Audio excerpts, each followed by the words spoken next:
I got offered a fancy gig this year, friends. I went to the country of Kuwait, which was very exciting for me. The fun thing about this gig is it included first-class airfare, and I'd never been up there before. I was plumb tickled, right? I showed up early, I got in a suit and a tie, I sat down, and the gentleman beside me, another first-class passenger, was a real chatty Cathy, all right? He wanted to talk. I did not want to talk to him because there's too much going on. Jack Daniels, champagne flying around.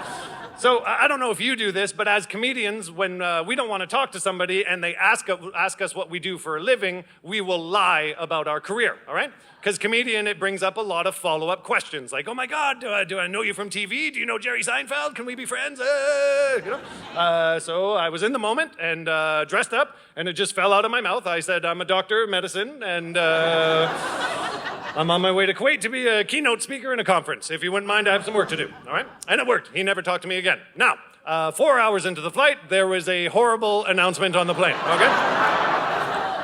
Yep, some of you guys are ahead of me. I appreciate that. They said, there's a medical emergency on board. Is there a doctor available on the plane, all right? Now, I froze and just stared straight ahead at my screen, all right? I could feel this guy burning a hole into my temple with excitement. He was like, they need a doctor, you're a doctor, go, go, go, go, go, go, go. Now, at that point, I should have just come clean with my shitty lie, you know? But I did not. I found myself standing up and walking towards the back of the plane, okay?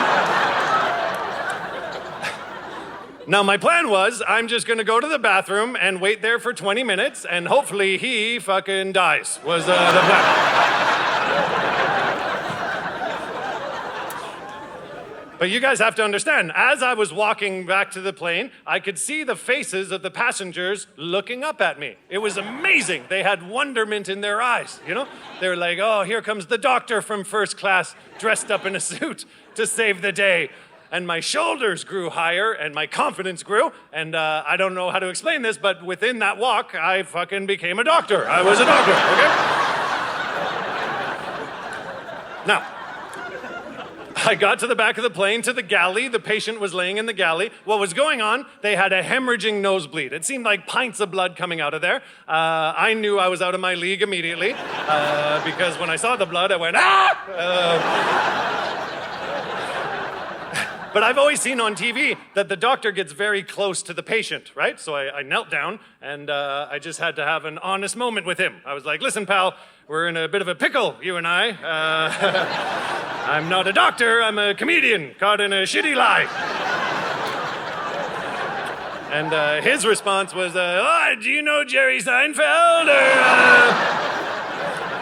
It was amazing. We shared a good laugh. I thought it was over. Now, when the flight lands, you know the pilot always comes out of the cockpit to receive congratulations, right? So I'm walking towards him. We make eye contact. He is glaring daggers through me. And when I got to him, he pulled me aside like I was going to the principal's office, all right?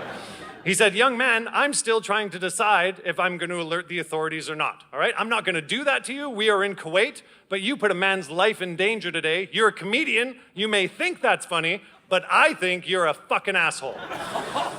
And I'd never been more ashamed in my life. Joke went too far, finally, and I didn't know what to do. I was staring at my shoes, and then I remembered. I pointed to the American flag on my backpack. Like, fucking lick my ass, flyboy!